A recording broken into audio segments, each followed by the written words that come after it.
नमस्कार दोस्तों, मैं सूरज कुमार एग्रो करियर पर आपके सामने फिर से एक बार नए वीडियो के साथ हाजिर हूँ। तो यहाँ पर हम बात करेंगे पूसा की जो काउंसलिंग मॉक अप राउंड की काउंसलिंग हो रही थी उसमें कौन कौन से लोग पार्टिसिपेट कर सकते हैं और कौन कौन से लोग नहीं कर सकते हैं, इसमें क्या क्राइटेरिया है। और दूसरी बात हम करना चाहेंगे कि कितने लोग कितने प्रीफ्रेंस डाल सकते हैं, यूजी वाले का मैक्सिमम कितने हैं और पीजी वाले का कौन सी डिसिप्लिन में कितने चॉइस तक ले सकते हैं। तो चलिए इसी मुद्दे पर हम बात करते हैं। तो सबसे पहले हम बात करते हैं कि वैसे लोग एलिजिबल हैं पूसा के मॉक अप राउंड में जिनको अभी तक एक भी राउंड में आईसीआर के काउंसलिंग में सीट नहीं मिला है, ठीक। और दूसरी वो लोग भी एलिजिबल हैं जिन्हें सीट मिला, ठीक है, लेकिन कुछ कारण बस वो पार्टिसिपेट नहीं कर पाए, वहां एडमिशन नहीं ले पाए, उन्होंने अपना सीट कैंसिलेशन करवा दिया है। तो क्या वो लोग पार्टिसिपेट कर सकते हैं या नहीं? हाँ, तो वो लोग पार्टिसिपेट कर सकते हैं, लेकिन जो लोग एडमिशन ले चुके हैं वो लोग पार्टिसिपेट नहीं कर सकते हैं। जिनको आईसीआर के द्वारा कॉलेज मिल चुका है उन्हें नहीं मिलेगा कॉलेज, ठीक है, क्योंकि आरपीसी पूसा के मॉक अप राउंड की जो नोटिस है उसमें पूसा में कहीं पर भी मेंशन नहीं किया गया है कि जो वो लोग पार्टिसिपेट नहीं कर सकते हैं जिनका कॉलेज मिल गया था या एडमिशन कैंसिल करवाए हैं, वो लोग पार्टिसिपेट नहीं कर सकते। तो इससे ये जाहिर होता है कि आप पूसा के मॉक अप राउंड में पार्टिसिपेट कर सकते हैं, ठीक है। और कितने डिसिप्लिन में हम लोग चूज कर सकते हैं कोर्स, तो जैसा कि यूजी वाले का मैक्सिमम जो चॉइस है 3, जो यूजी के जो कैंडिडेट है वो मैक्सिमम 3 चॉइस फिल कर सकते हैं, ठीक है। तो तीन चॉइस फिल कर सकते हैं, लेकिन जहां तक पीजी की बात हुई तो क्या पीजी वाले भी 3 चॉइस ले सकते हैं? क्या हम अगर एग्रोनॉमी डिपार्टमेंट से तो क्या इंटोमोलॉजी चूज कर सकते हैं, एक्सटेंशन चूज कर सकते हैं, प्लांट साइंस चूज कर सकते हैं?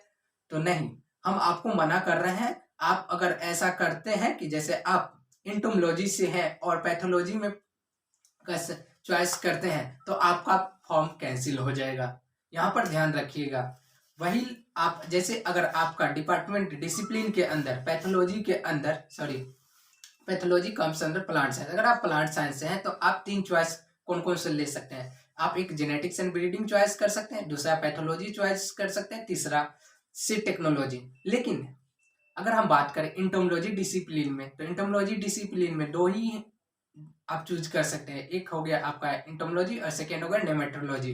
तो नेमेटोलॉजी, इसके अलावा आप सीड टेक्नोलॉजी या अदर नहीं चूज कर सकते हैं। किसी ब्रांच डिसिप्लिन में एक ही डिसिप्लिन में सीट है तो आप एक ही डिसिप्लिन चूज कर सकते हैं। अगर इससे ज्यादा मैक्सिमम करते हैं दूसरे डिपार्टमेंट का तो आपका फॉर्म रिजेक्ट हो जाएगा, ठीक है। तो इस बात का ध्यान रखिएगा, बी केयरफुल, हम आपको यही बताने आए हैं। और क्या हमें सीट मिलेगा, यही सबसे बड़ी डाउट है। तो सीट आपको मिलेगा, टेंशन मुक्त रहिए, क्योंकि बहुत सारे कैंडिडेट का क्या है कि पिछले बार का अगर कट ऑफ देखा जाए तो 83,000 रैंक तक मिली है।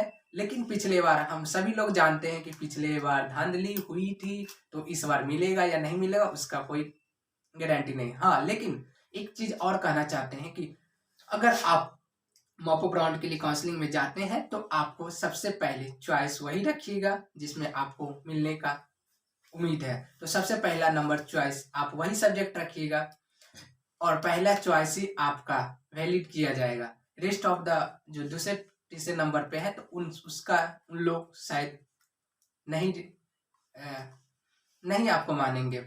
मतलब आपका सेकंड थर्ड चॉइस का अगर सीट बचेगी तो देंगे, नहीं तो नहीं देंगे, क्योंकि पिछला बार देखे देखे ही थे आप कितना बड़ा धांधली हुई थी। तो और पूसा के बारे में कोई भी जानकारी लेनी होगी तो आप हमसे संपर्क कर सकते हैं।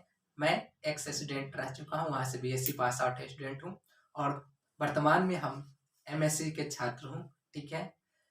तो इसी के साथ मैं वीडियो को यहीं पर ख़त्म करता हूँ। अगर वीडियो अच्छा लगा हो तो लाइक, सब्सक्राइब और शेयर करना मत भूलिएगा। तब तक के लिए देखते रहिए।